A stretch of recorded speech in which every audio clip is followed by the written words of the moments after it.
Okay. Well, let's see what happens. Here you go. Link is in the chat. I'll see you guys on YouTube.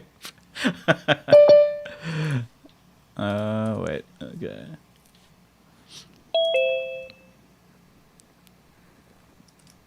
Yo, we got that shit at the same time, bro. Hey Keisha, we just went to Hey Keisha, we just went to YouTube. Link is in the chat. See you on that side. Okay.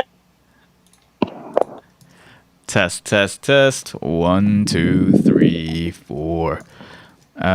Just a reminder that if you are on Zoom, just make sure to mute yourself so that we're not hearing more than one of me. I'm hearing myself. Is anybody? Oh, I know who it is. All right, cool. So you got that. Oh, so Hannah. Okay, she went to the source. That's what she was saying. Back to the source, where the path of the one ends. Anybody excited about that Matrix trailer? I don't think we ever talked about that. Oh shit, Ali G. That's a throwback, man. I used to watch that. I was in England when he was like blowing up, like on, I guess it was called the Ali G show. Anyway, so why don't we go ahead and get into some warping first? So for warping, what I'm going to do is I'm going to find a little drum loop, and I'm just going to start with that. So let's just find. Pretty basic. Now remember, this is one of those hip-hop samples and loops that I had given you guys. So it's a WAV file, and if you can't tell it's a WAV file, it's really easy. The name of the actual file is the tempo of the beat, the original tempo of the beat, the name of the beat, and then _01.wav. WAV is obviously the audio file that we use in any DAW. That's the primary format that we use. So I'm going to go ahead and click and drag that and put it onto an audio track, right? So now that it's on the audio track, when I play it, all right, if I double click it, I can see the actual waveform right here. Now, by default, whenever audio comes into Ableton, it is set to automatically be warped based on the project tempo up here. So that means if I change the project tempo, the audio will also speed up and slow down accordingly. Now again, this applies when you have the warp button on the actual clip. Remember that Ableton by default does this, or at least that's the primary setting. You can change this if you want, but for the purposes of making music and the way you guys are using it, I would recommend keeping this on. So what happens when I turn up the project tempo up here is that the beat speeds up.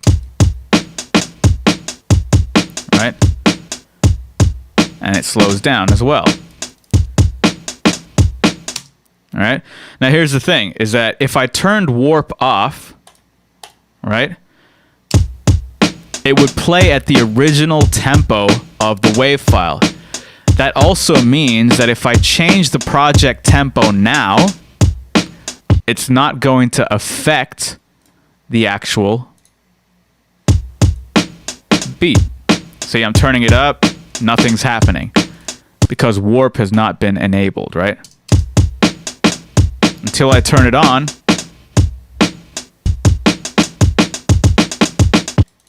right? So you get the idea. Warp has to be enabled in order to map it to the project tempo, right?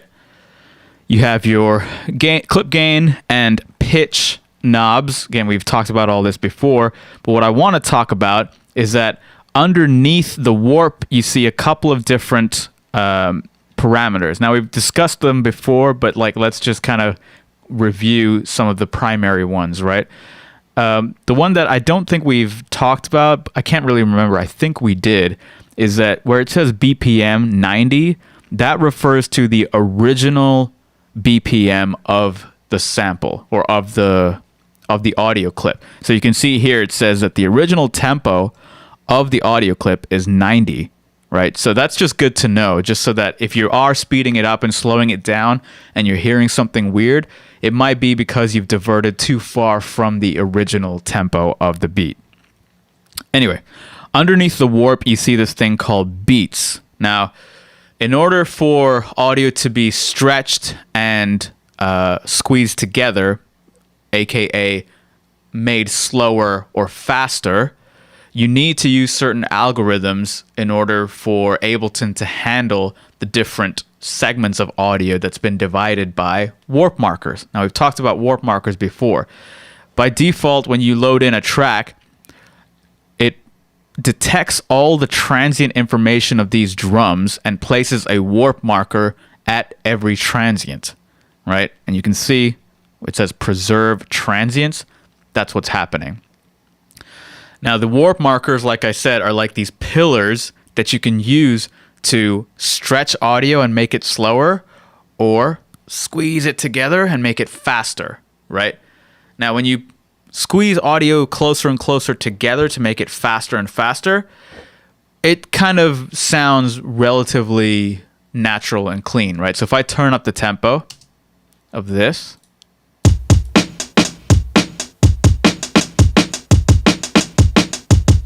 right? It sounds pretty good. But what happens is if I slow it down, it starts to get really artifacty.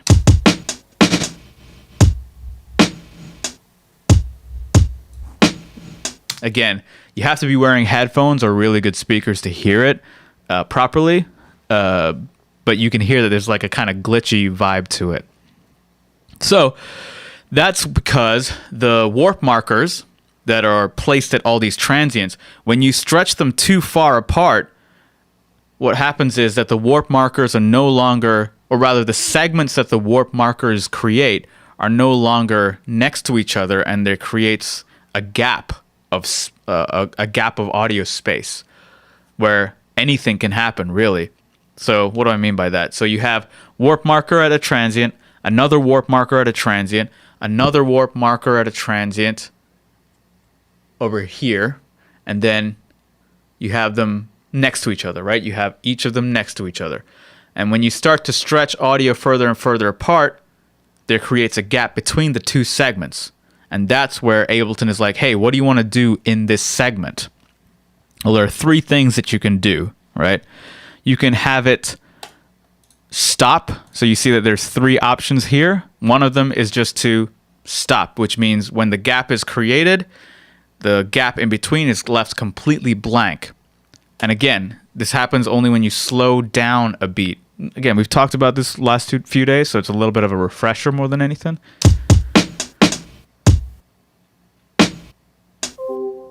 You see how it's like cut silence in between them? That's because I've set it to this setting over here, which is basically saying that when the segments are slowed down too much to where there's a gap, leave that gap silent, right? You have two other options. One is loop forward, which means when the gap is created, then you're going to loop the segment, the first segment, forward into the next segment. So watch what happens when I slow it down.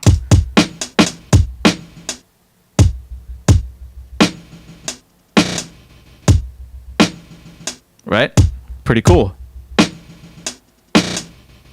Kind of a cool effect, right? What's happening is that the segment is being looped over and over and over again until the next segment is met. And the final one is loop forward and backward, where the first segment is looped and then looped backwards, and then looped and then looped backwards.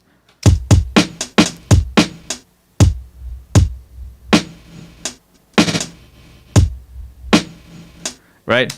Again, a slightly different vibe to it, but all the more, Ableton gives you control of how to do that. Just around YouTube shenanigans. Yeah, you should. You should. All right, let me just turn this loop on.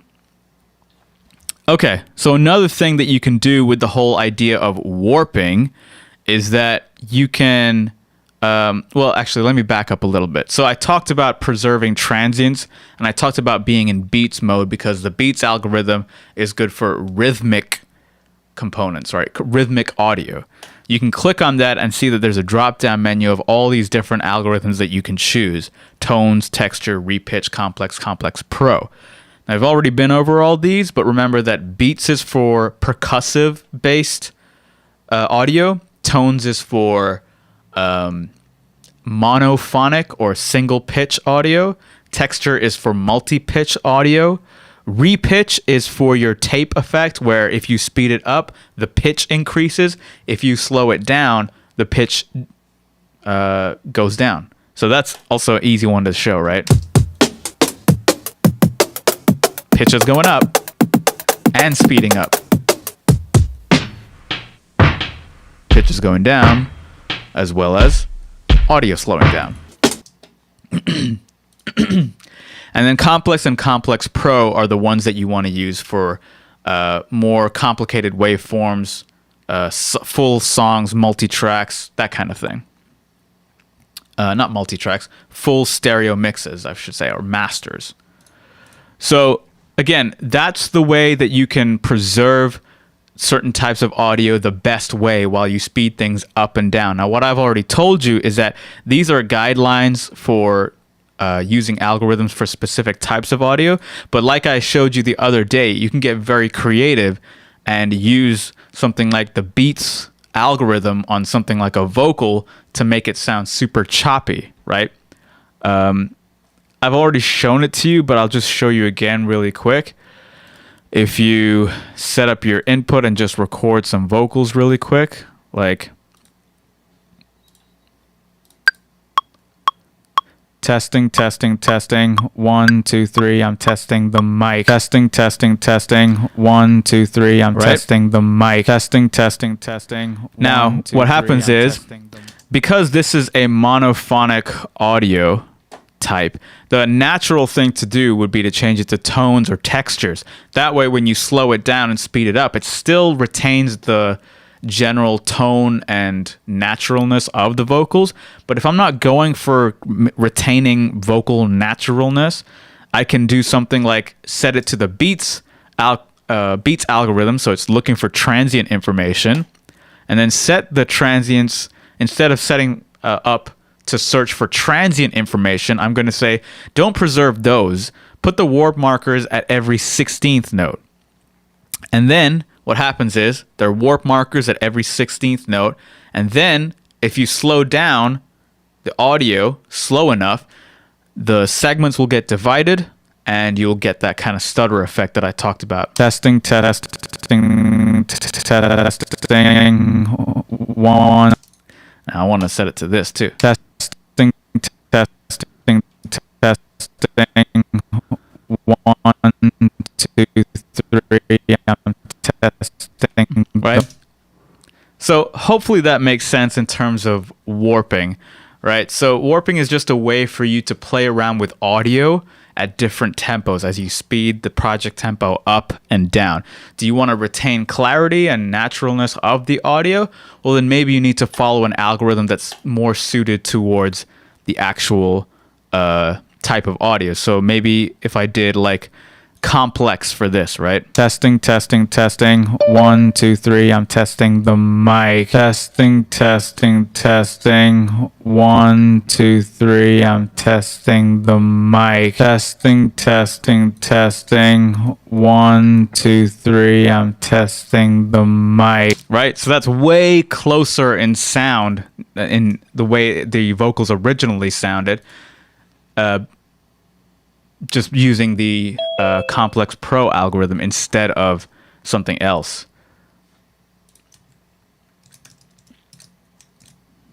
All right. So I think Ty C knows we're on YouTube. I'm going to guess that he does. All right. So there you go. So that is kind of like a very, very quick overview of warping. Again, I think I'll do one more thing with warping and then I'll show you what I'm talking about. So testing. If we go back to, say, the drum beat, right? because I've asked it to preserve all the transients, you can get mad creative with warping. Yeah.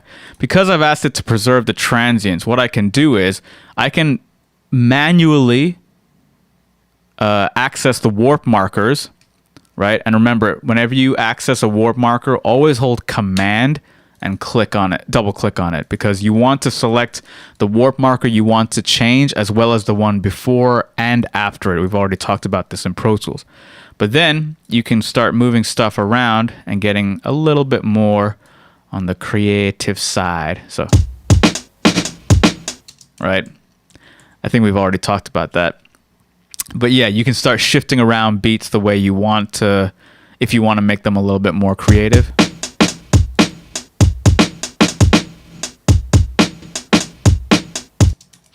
And then the last thing I'll say, just to kind of wrap up the warping conversation, again, this is just kind of a brief overview of it, is that because you can use warp markers to change the placement of audio, speed it up and down, stretch it out, and make it thinner, you can actually apply this thing called grooves if you go to your little browser, and then you choose a type of groove that you think you would like to change your beat to. So if I did this, I can double click it and load it into what's called the groove pool. And then if I go into my clip view, there's another section here called groove that you can click on and select that same groove that you loaded up.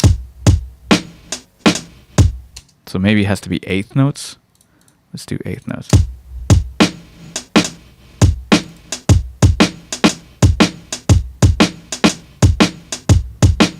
Right? So it's a different feel. This is the original.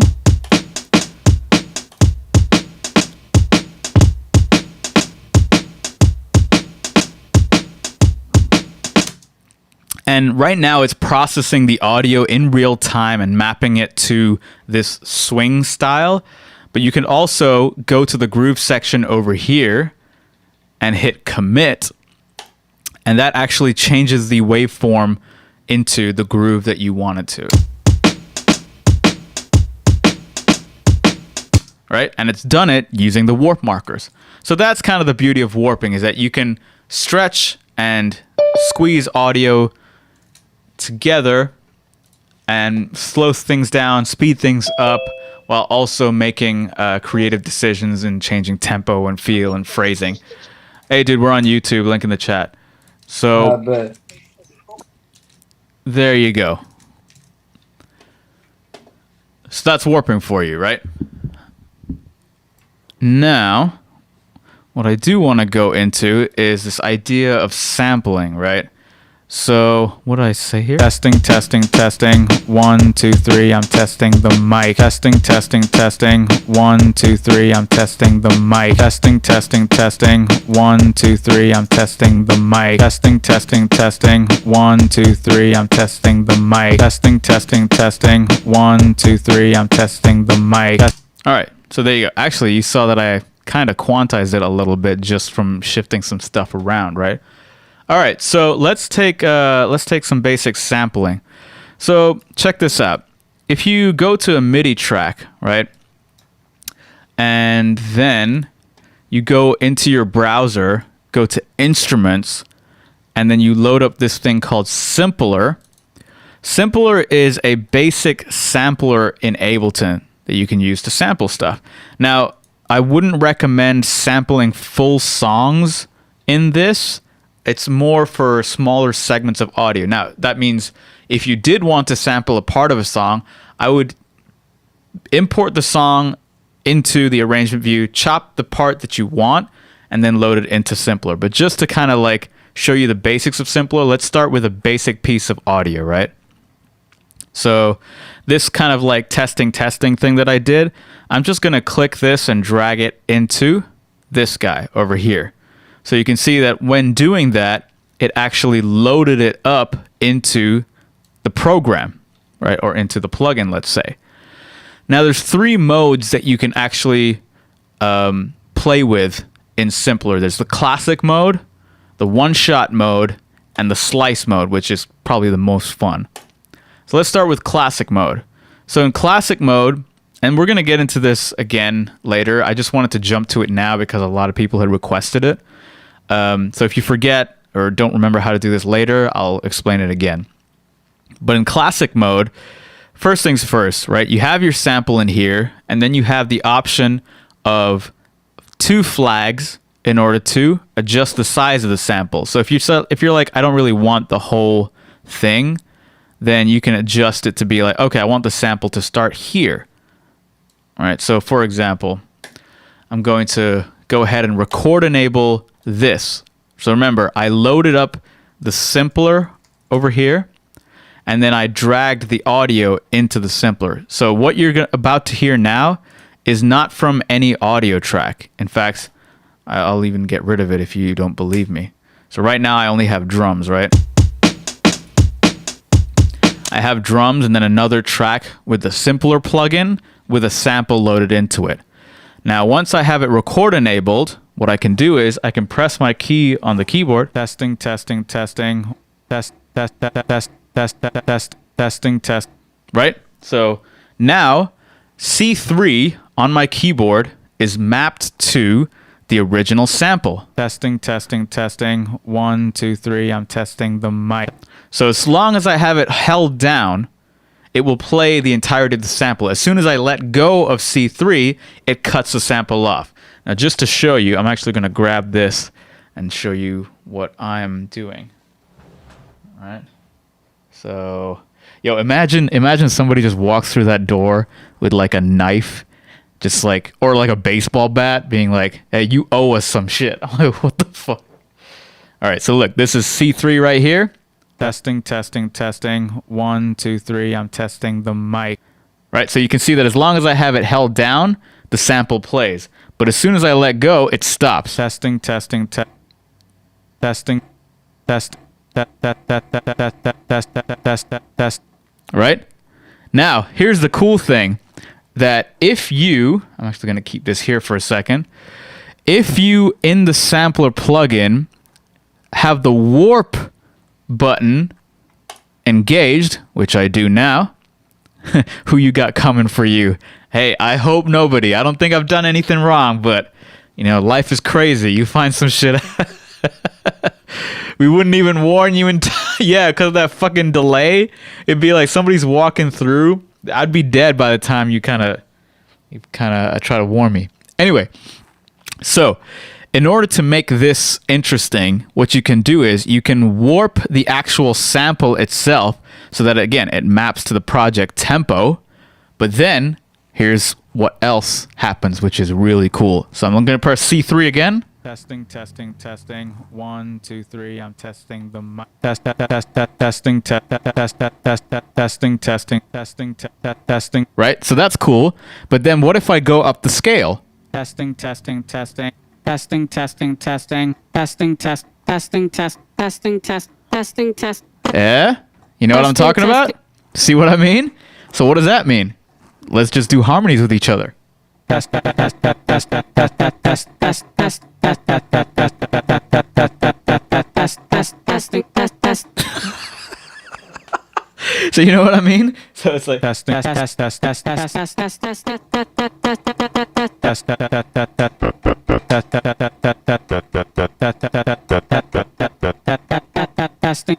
test, right? So it's really, really cool what you can do with this shit. Oh yeah, Alan, I know what you were thinking because I intentionally played this. Watch it.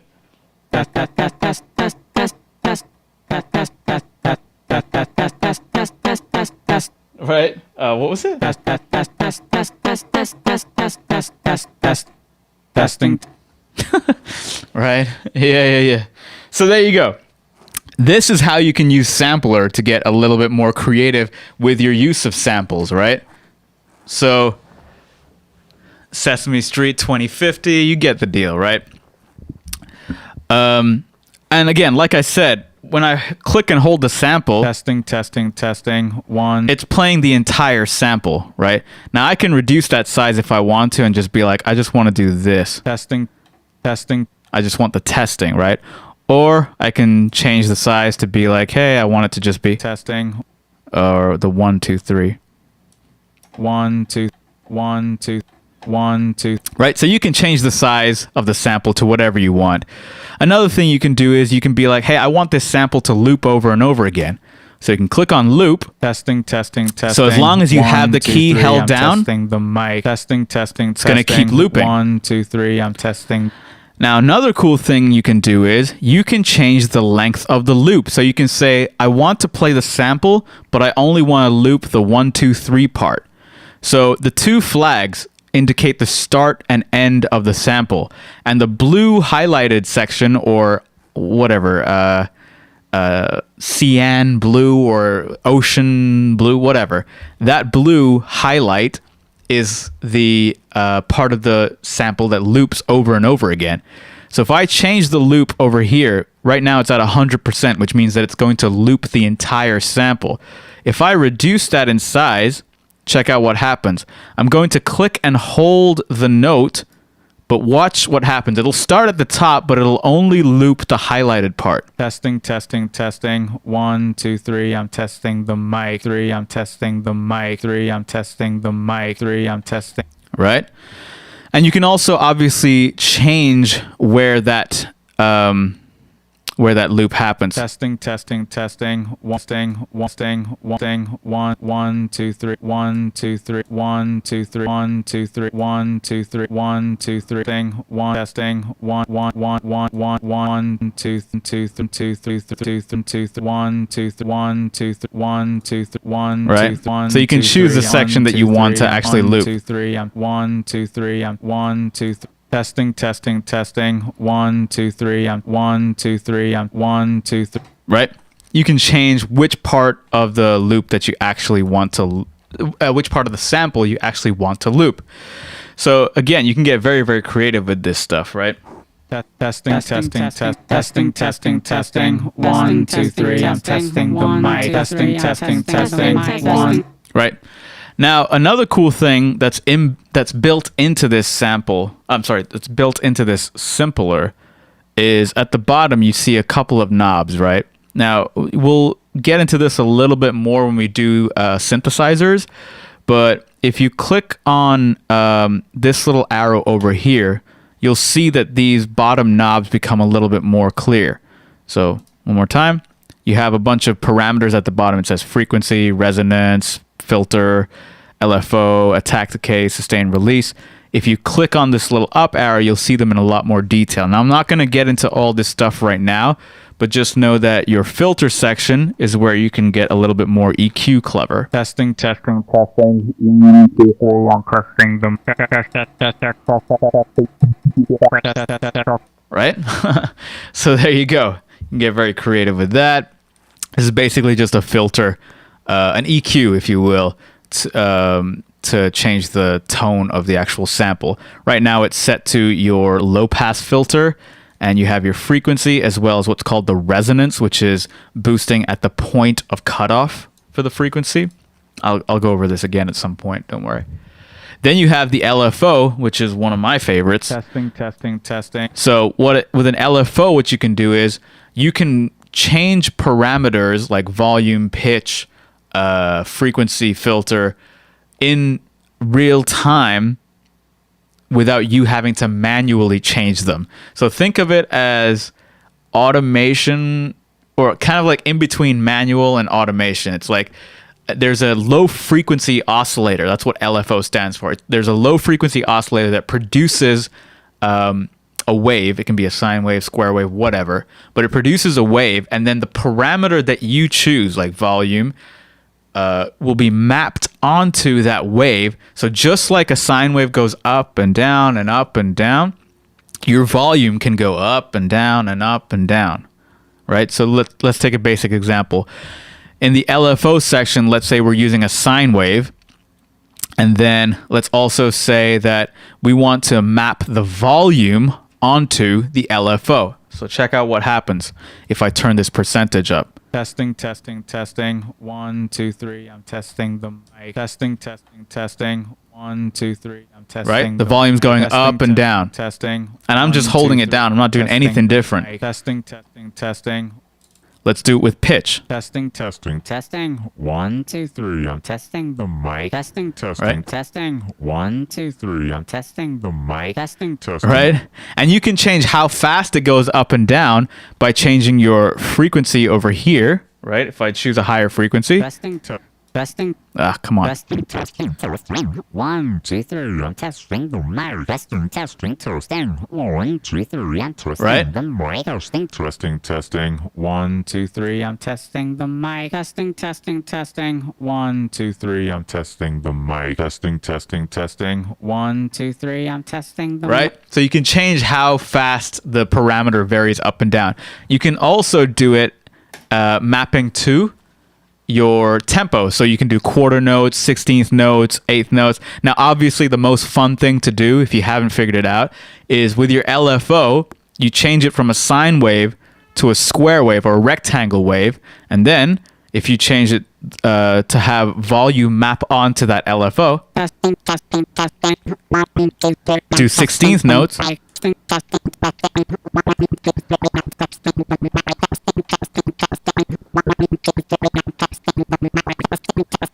Yeah. Right? So yeah. So can you automate it so that it gives rhythm? Yeah. So all I did was I mapped volume onto the LFO. The LFO was producing a square wave. If you can't see it, it's like this. It's like a rectangle, right? Square wave because it can only be on or off, right? Yeah. Yeah. And then I just set it to 16th notes. And then if I hold down a key,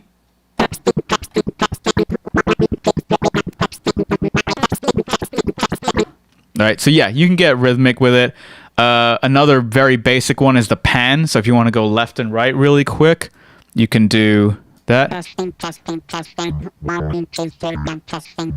Although panning left and right, maybe sine wave would be better. So check this out. Testing, testing, testing. 1, 2, 3. I'm testing the mic. You got to be wearing headphones. Testing. 1, 2, 3. I'm testing the mic. Testing, testing, testing. 1, 2, 3. I'm testing the mic. Testing, testing, testing. 1, 2, 3. I'm testing. Right.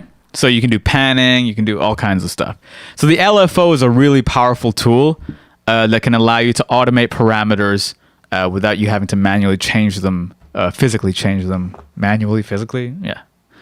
And then finally, it's the ADSR. Yeah, exactly. Or on speakers, yes. The ADSR is basically a description of the attack, decay, sustain, and release of the sound. So what do I mean by that? There's a couple of ways that you can define sound, right? You know, we talk about sounds in different tones and textures and stuff like that. Things being too bright, things being too harsh, things being too dull or boxy, right? We've got all these kinds of different descriptions for sound. But then one thing that we don't really talk about is the dynamic shape of a sound, right? So the dynamics of a sound follow 4 basic descriptions, right? Attack, decay, sustain, and release. So I don't want to get too much into it because this is a little bit more down the line. But again, if you're into sampling, this might be helpful. So attack is how fast does it take for the sample to reach its highest loudness after you press the key. So if you think about a piano, right, or a clap even, it reaches the highest loudness almost instantaneously. Like it's a very, very fast attack, right? Then after the attack, if you keep the key held down, like a piano, if you keep the key held down, how long does it take? How long does it take for it to reach its sustain level, right?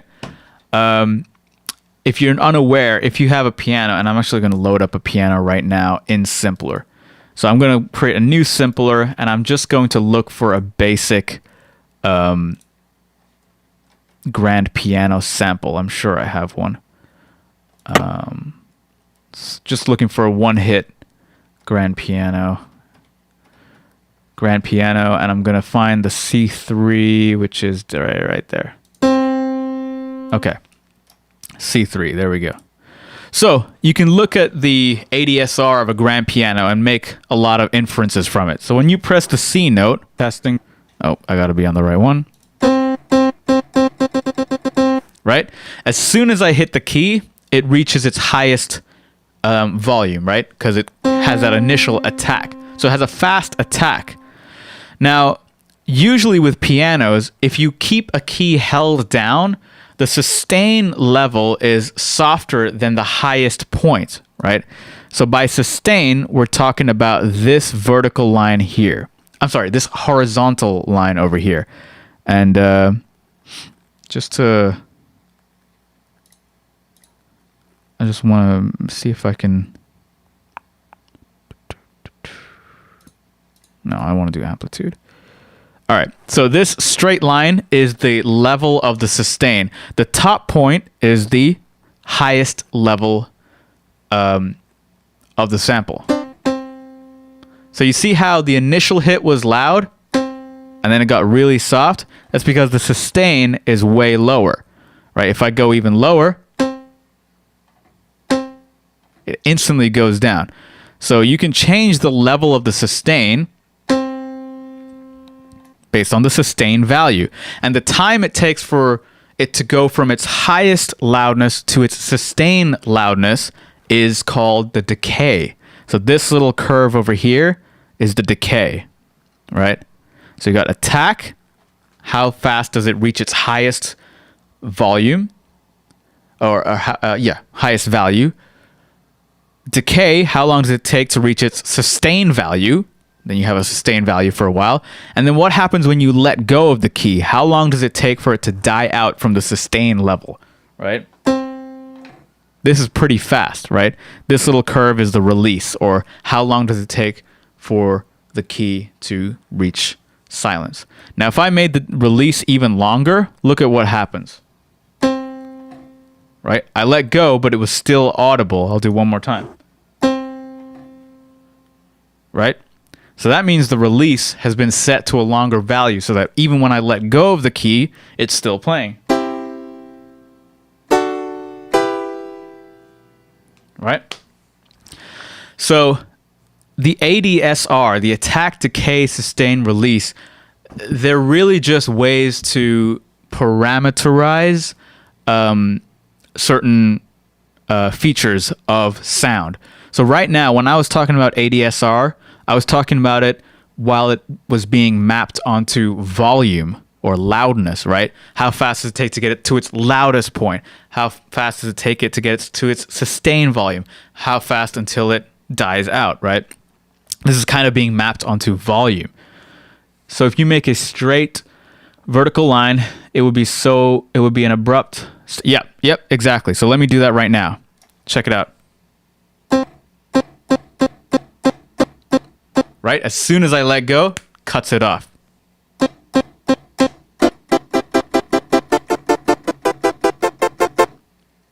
Parameterized. I'm going to use that. Yeah, I don't know if it's I don't think that word exists, but you guys know what I'm talking about.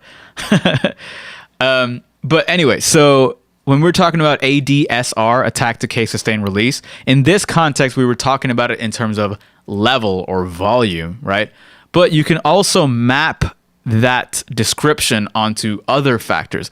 And we call this certain ADSR value set, we call it an envelope, because in a way it encompasses the actual amplitude parameter or the volume parameter. So it's almost like the volume follows these four descriptions, right? Volume of a sample can have a certain attack, decay, sustain, release, but then also pitch. You can think about pitch.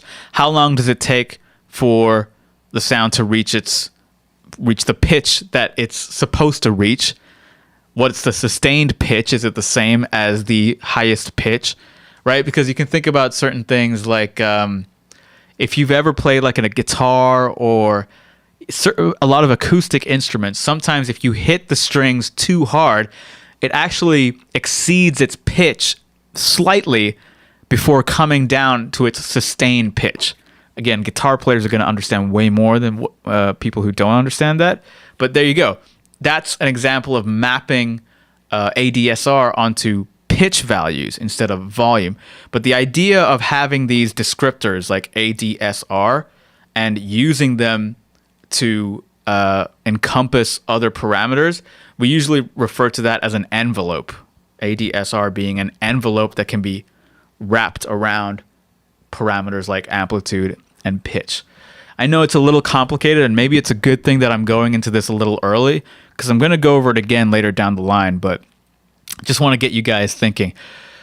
Ty, good question. Is this sound design? This inherently is a part of what's called sound design. Sound design is basically taking a sound and creating something from it by altering things like pitch, frequency, using LFOs. So you can say that this is a component of sound design, and anybody interested in getting into sound design will definitely be using this stuff. And I will say that I've heard rumors that the industry is accepting Ableton as a legit DAW for sound designers. I probably shouldn't say who told me, but just know that there are gaming companies that have switched over to Ableton because it just, for sound design, it's perfect, right? All right, so there you go. You got all these different parameters to play with. But let's go back to the idea of the sample, right? So we have a sample, and right now I was using it in classic mode. Everything that I talked about right up till now, test. Everything that I was talking about right now was in the context of classic mode, right? And just for the sake of it, I'm going to turn off any kind of effects. Right. Now, the other mode is called one shot. Now, one shot should be pretty understandable. It just means that as soon as I hit the key, testing. 1, 2, 3. I'm testing the mic. It's going to. I shouldn't. Well, actually, it's not that I shouldn't. I just don't know if it's 100% true because I got it from an insider, so I assume it is. And also, I don't want to say it on a public platform, so maybe afterwards. So yeah, the one shot is pretty basic. You hit the key once. Testing, and it plays the entire sample. 1, 2, 3. I'm testing the mic. Right, plays the entire sample. You don't have to have the key held down. So that's kind of a cool thing. But I will say that the best version of or the best mode to work simpler in is the slice mode. Now, in order to make this a little bit more interesting, I'm going to record a different sample, something that has more words than just testing. So let's go ahead and record some audio again. Somebody give me a line to say. Something to talk with different words.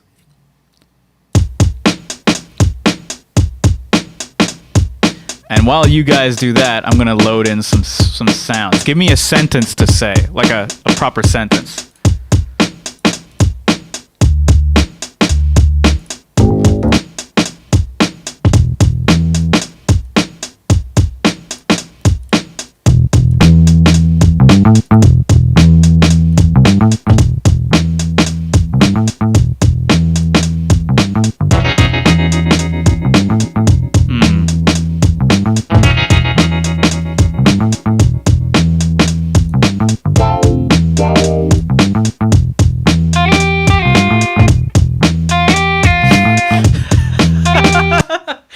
I wish I knew the final monologue of Death Note. Which, by the way, can we both agree that for Death Note, at least the anime, the first 25, I think it was 25 episodes, pure genius. But let's admit it. After that, it kind of got a little bit... I mean, I watched it. I'm happy I watched it. But come on, let's be real. Like, the first... when it was just L and Light, man, that was an anime. That was an anime.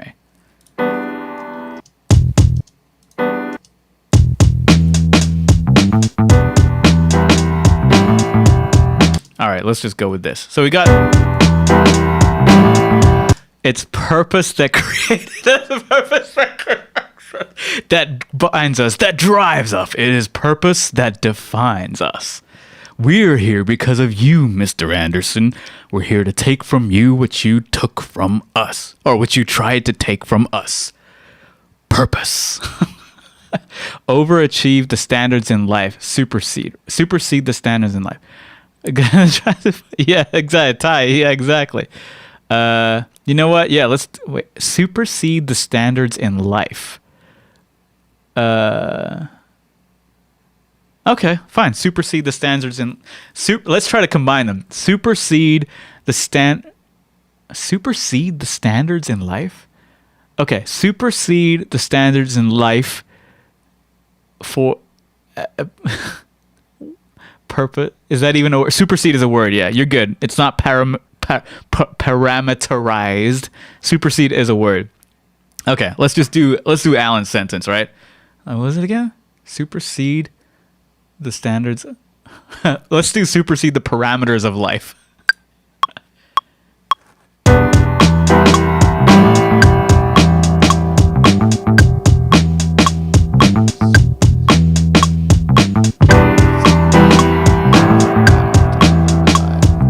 Okay, let's do that. Supersede the parameters of... Ugh. Kind of lame, in my opinion. Supersede.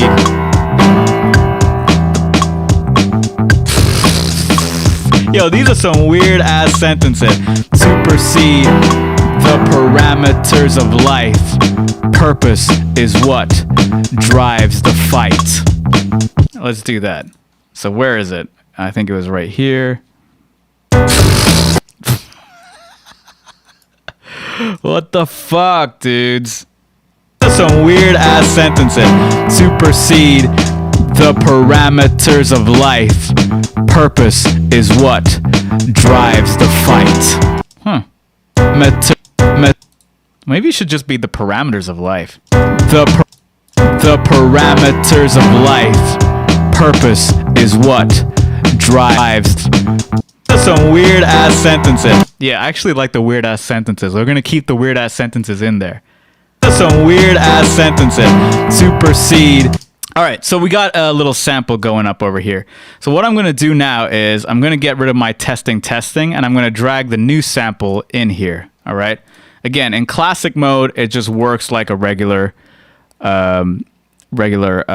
sampler, right? So I'm just gonna get rid of this. Now we have it, right? Record enable. That's some weird ass sentences. That's some weird ass. Right? Now, let's go into slice mode. Now, in slice mode, you can see that the sample has been chopped up by a bunch of these blue lines, right?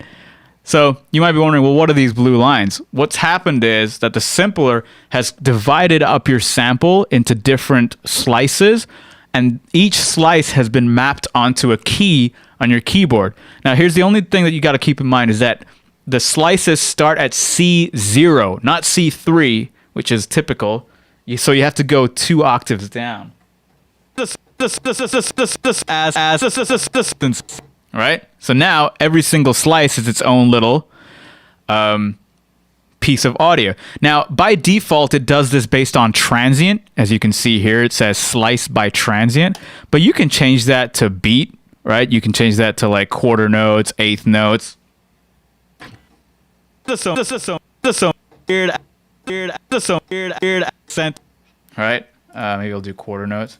This is some weird sentence. Super.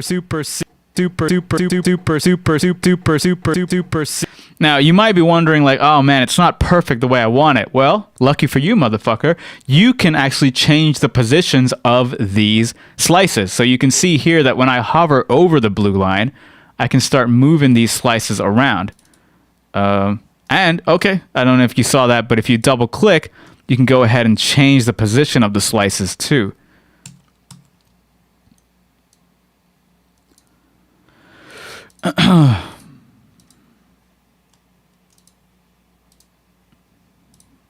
Quarter notes. Now, actually, what I will do is you can do manual. Let me show you manual. So you can change the position, or you can create your own slices, and everywhere that you create a slice indicates where the slice of audio is going to be. Parameters,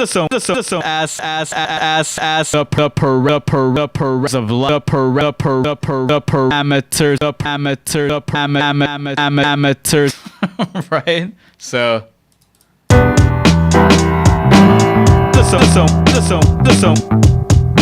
some weird. This some weird ass sentence. Amateurs of life. Purpose is what? I'm gonna go by beat because I think that's gonna be better. Weird ass sentences. Super supersede. Super sentences. Supersede. Supersede. The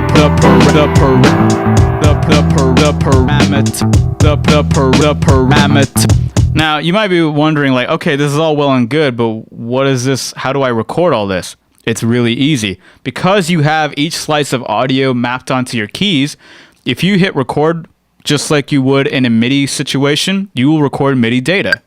So, this some weird ass feed. The parameter. What? Purpose is what? The fight. Drives the fight. Drives what? The fight. Right? So everything gets recorded as MIDI data right here. So you can see that everything that I said was MIDI now. This some weird ass right? Feed. So based on whatever I played, it gets recorded as MIDI data. Again, I just wanted to show you sampling just so that you can have a little bit more fun with it. You can get way more creative than me and actually slice them up into a more defined space. And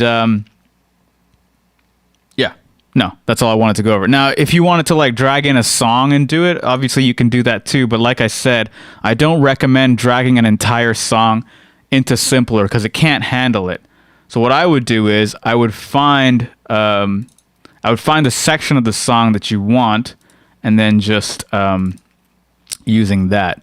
So let's see if we can find some audio. Yes. What is this? Stranger?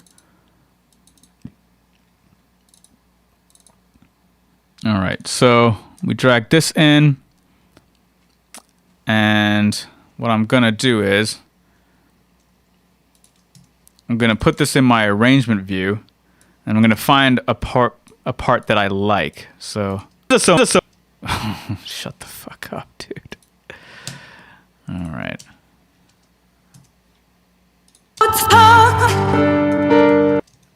And let's just make sure we are hearing this right. 133.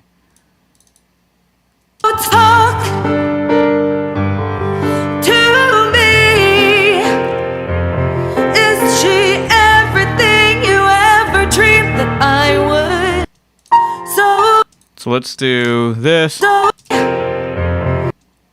Let's do this. I wish I had the acapella on me, but I didn't export that.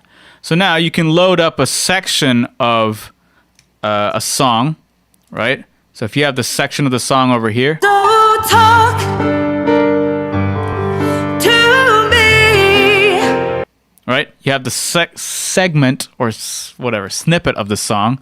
And then you can load up your simpler onto your MIDI track and just drag the segment, go to slice mode, and if you just zoom in correctly, I wonder why it didn't do that.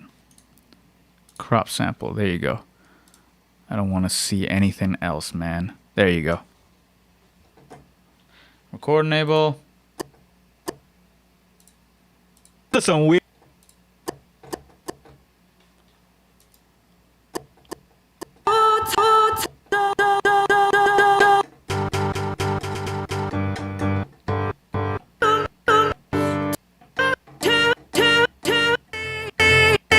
Right, anyway, I don't want to show you, like, because this is not a great example, but if you want to take a slice of a song and trigger it, you can do that with this. Or you can just use it in classic mode and just do...